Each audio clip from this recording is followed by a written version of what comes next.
ओम शांति। आज 20 नवंबर 2020 की साकार मुरली। आज बाबा ने कहा, मीठे बच्चे, तुम अभी बिल्कुल सड़पंथ अर्थात किनारे पर खड़े हो।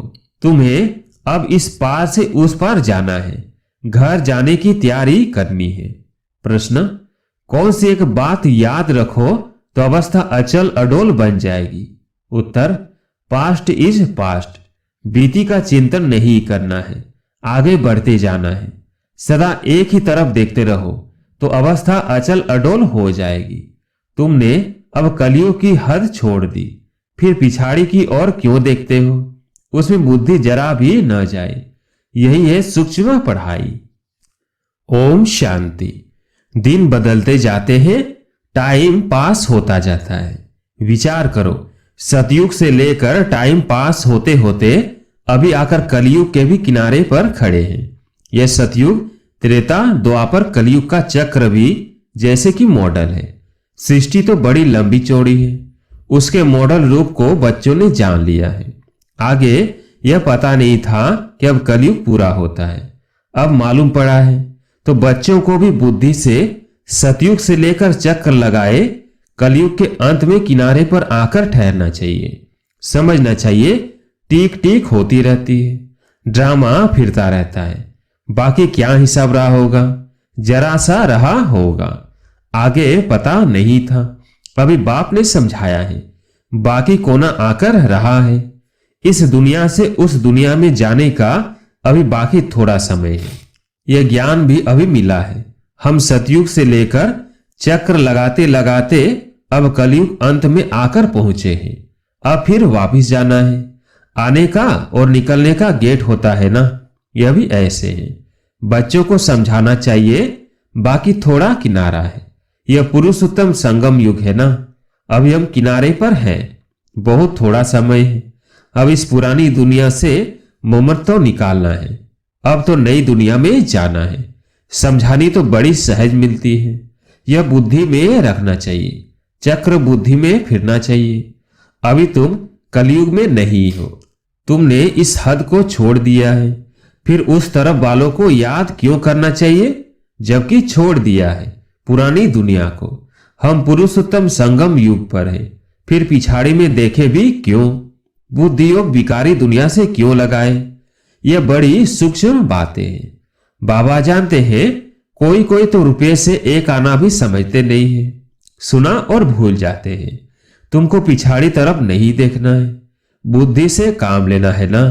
हम पार निकल गए, फिर पिछाड़ी में देखे ही क्यों? Past is past. बाप कहते हैं, कितनी महीन बातें समझाते हैं, फिर भी बच्चों का कान पिछाड़ी में क्यों लटका रहता है? कलयुग तरफ लटका हुआ है। बाप कहते हैं, कांध इस तरफ कर दो। वो पुरानी दुनिया तुम्हारे काम की चीज नहीं है। बाबा पुरानी दुनिया से वैराग्य दिलाते हैं, नई दुनिया सामने खड़ी है। पुरानी दुनिया से वैराग्य। विचार करो, ऐसी हमारी अवस्था है। बाप कहते हैं, पास्ट इज पास्ट। बीती बात को चितवो नहीं। पुरानी दुनिया में कोई आस नहीं रखो। अब तो एक ही ऊंच आस रखनी है, हम चले सुखधाम। बुद्धि में सुखधाम ही याद रहना चाहिए, पिछाड़ी में क्यों फिरना चाहिए? परंतु बहुतों की पीठ मुड़ जाती है। तुम अभी हो पुरुषोत्तम संगम युग पर, पुरानी दुनिया से किनारा कर लिया है। यह समझ की बात है ना। कहां ठहरना नहीं है, कहां देखना नहीं है, बीती को याद नहीं करना है। बाप कहते हैं, आगे बढ़ते जाओ, पिछाड़ी को नहीं देखो। एक तरफ ही देखते रहो, तभी अचल स्थिर अडोल अवस्था रह सकती है। उस तरफ देखते रहेंगे तो पुरानी दुनिया के मित्र संबंधी आदि याद पड़ते रहेंगे। नंबर वार तो है ना। आज देखो तो बहुत अच्छा चल रहा है, कल गिरा तो दिल एकदम हट जाती है। ऐसी ग्रहचारी बैठ जाती है जो मुरली सुनने पर भी दिल नहीं होती। विचार करो, ऐसे होता है ना। बाप कहते हैं, तुम अभी संगम पर खड़े हो तो रुख आगे रखना चाहिए। आगे है नई दुनिया, तभी खुशी होगी। अब बाकी सड़पंथ अर्थात बहुत समीप किनारे पर है। कहते हैं ना, अभी तो अपने देश के झाड़ देखने में आते हैं। आवाज करो तो झट वो सुनेंगे। षडपंथ अर्थात बिल्कुल सामने है। तुम याद करते हो और देवताएं आ जाते हैं। आगे थोड़ी आते थे। सूक्ष्म बतन में ससुर घर वाले आते थे क्या? अब तो पियर घर और ससुर घर वाले जाकर मिलते हैं। फिर भी बच्चे चलते चलते भूल जाते हैं। बुद्धि और पिछाड़ी में हट जाता है। बाप कहते हैं तुम सबका यह अंतिम जन्म है। तुम्हें पीछे नहीं हटना है, अब पार होना है। इस तरफ से उस तरफ जाना है। मौत भी नजदीक होता जाता है। बाकी सिर्फ कदम भरना है। नाव किनारे आती है तो उस तरफ कदम उठाना पड़ता है ना। तुम बच्चों को खड़ा होना है किनारे पर। तुम्हारी बुद्धि में है आत्मा ही जाती है अपने स्वीट हो। यह याद रहने से भी खुशी तुमको अचल अडोल बना देगी। यही विचार सागर मंथन करते रहना है। यह बुद्धि की बात। हम आत्मा जा रही है। अब बाकी नजदीक षडपंथ पर है।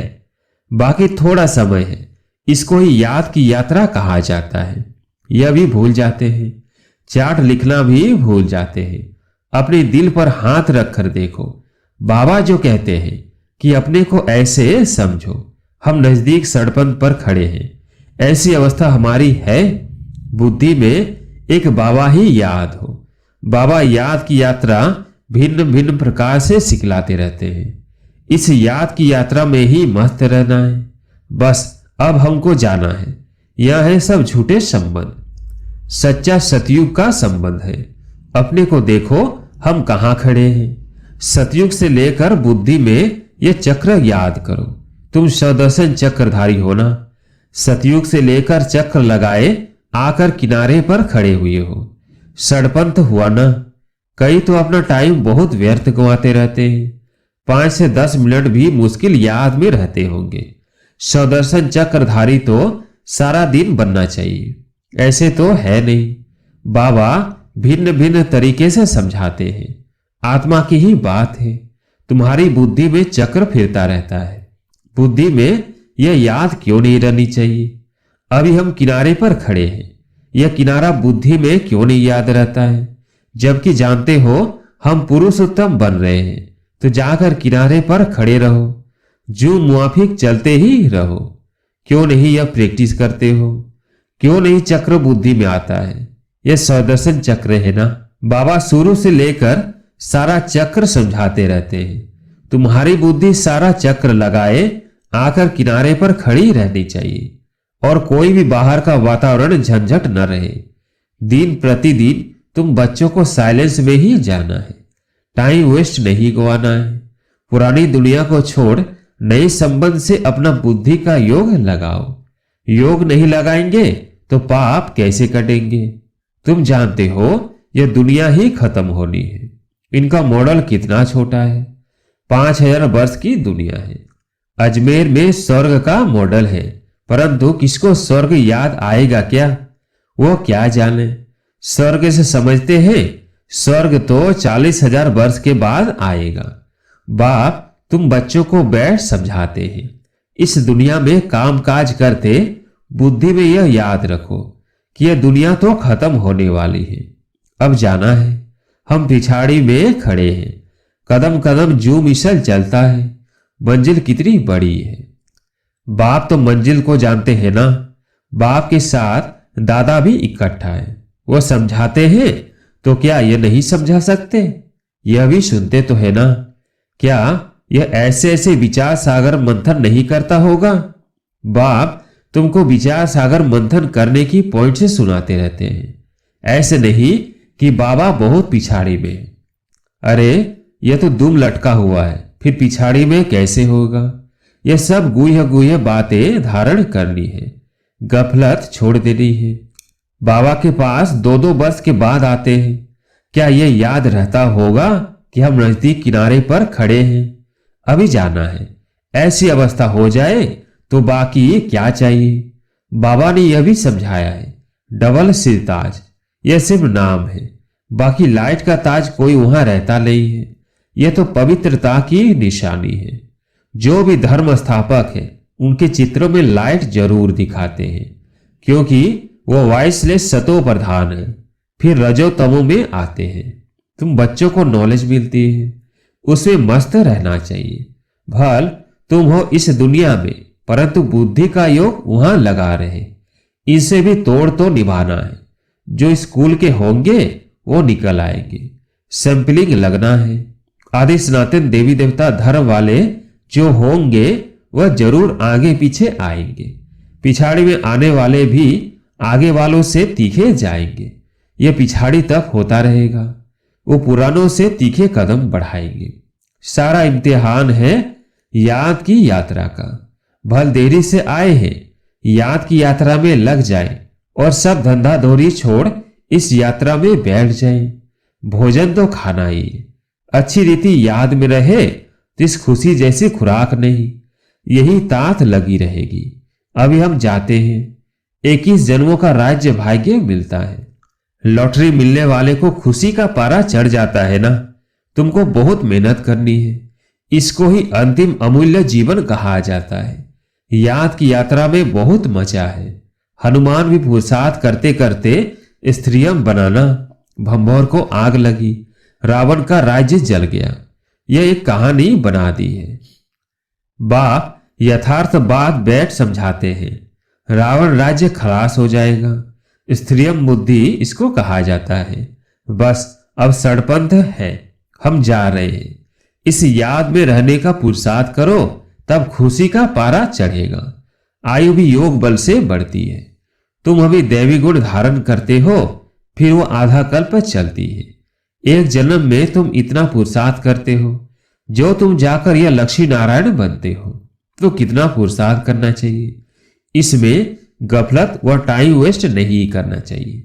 जो करेगा सो पाएगा। बाप शिक्षा देते रहते हैं। तुम समझते हो कल्प कल्प हम विश्व के मालिक बनते हैं। इतने थोड़े टाइम में कमाल कर देते हैं। सारी दुनिया को चेंज कर देते हैं। बाप के लिए कोई बड़ी बात नहीं। कल्प कल्प करते हैं। बाप समझाते हैं, चलते फिरते खाते पीते अपना बुद्धि योग बाप से लगाओ। यह गुप्त बात बाप ही बच्चों को बैठ समझाते हैं। अपनी अवस्था को अच्छी रीति जमाते रहो, नहीं तो ऊंच पद नहीं पाएंगे। तुम बच्चे नंबरवार पुरुषार्थ अनुसार मेहनत करते हो। समझते हो अभी तो हम किनारे पर खड़े हैं, फिर पिछाड़ी में हम क्यों देखें। आगे कदम बढ़ते रहते हैं। इसमें अंतर्मुखता बहुत चाहिए। इसलिए कछुए का भी मिसाल है। यह मिसाल आदि सब तुम्हारे लिए है। सन्यासी तो है ही हठ योगी, वह तो राजयोग सिखला ना सके। वो लोग सुनते हैं तो समझते हैं ये लोग हमारी इंसल्ट करते हैं, इसलिए यह भी युक्ति से लिखना है। बाप बिगड़ राजयोग कोई सिखला न सके। इनडायरेक्ट बोला जाता है तो ख्याल न हो। युक्ति से चलना होता है ना। जो सर्प भी मरे लाठी भी न टूटे। कुटुंब परिवार आदि सबसे प्रीत रखो, परंतु बुद्धि का योग बाप से लगाना है। तुम जानते हो हम अभी एक की मत पर है। यह है देवता बनने की मत। इसको ही अद्वैत मत कहा जाता है। बच्चों को देवता बनना है। कितना बार तुम बने हो?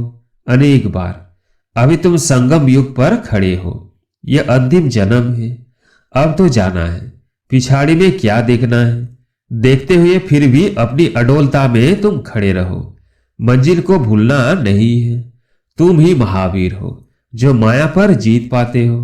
अभी तुम समझते हो हार और जीत का यह चक्र फिरता रहता है। कितना वंडरफुल ज्ञान है बाबा का। यह पता था क्या? यह पता था क्या कि अपने को बिंदी समझना है? इतनी छोटी सी बिंदी में सारा पार्ट बंधा हुआ है जो चक्कर फिरता रहता है। बहुत वंडरफुल है। वंडर का छोड़ना ही पड़ता है। अच्छा, मीठे मीठे सिकिलधे बच्चों प्रति माता पिता बाप दादा का याद प्यार और गुड मॉर्निंग। रूहानी बाप की रूहानी बच्चों को नमस्ते। हम रूहानी बच्चों की रूहानी बाप दादा को याद प्यार गुड मॉर्निंग नमस्ते नमस्ते। धारणा के लिए मुख्य सार। पहला पॉइंट, पीछे मुड़कर नहीं देखना है। किसी भी बात में ठहर नहीं जाना है। एक बाप की तरफ देखते हुए अपनी अवस्था एक रस रखनी है। दूसरा पॉइंट, बुद्धि में याद रखना है कि अभी हम किनारे पर खड़े हैं, घर जाना है, गफलत छोड़ देनी है, अपनी अवस्था जमाने की गुप्त मेहनत करनी है। आज प्यारे मीठे बाबा का वरदान, विहंग मार्ग की सेवा द्वारा विश्व परिवर्तन के कार्य को संपन्न करने वाले सच्चे सेवाधारी भव। विहंग मार्ग की सेवा द्वारा विश्व परिवर्तन के कार्य को संपन्न करने वाले सच्चे सेवाधारी भव। विहंग मार्ग की सेवा करने के लिए संगठित रूप में रूप और वसन, इन दो बातों का बैलेंस चाहिए। जैसे वसन रूप से एक समय पर अनेक आत्माओं को संदेश देने का कार्य करते हो, ऐसे ही रूप अर्थात याद बल द्वारा, श्रेष्ठ संकल्प के बल द्वारा विहंग मार्ग की सर्विस करो। इसकी भी इन्वेंशन निकालो। साथ साथ संगठित रूप में दृढ़ संकल्प से पुराने संस्कार, स्वभाव व पुरानी चलन के तिल व जौ यज्ञ में स्वाहा करो, तब विश्व परिवर्तन का कार्य संपन्न होगा अथवा यज्ञ की समाप्ति होगी। स्लोगन, बालक और मालिकपन के बैलेंस से प्लेन को प्रैक्टिकल में लाओ। बालक और मालिकपन के बैलेंस से प्लेन को प्रैक्टिकल में लाओ। अच्छा, ओम शांति।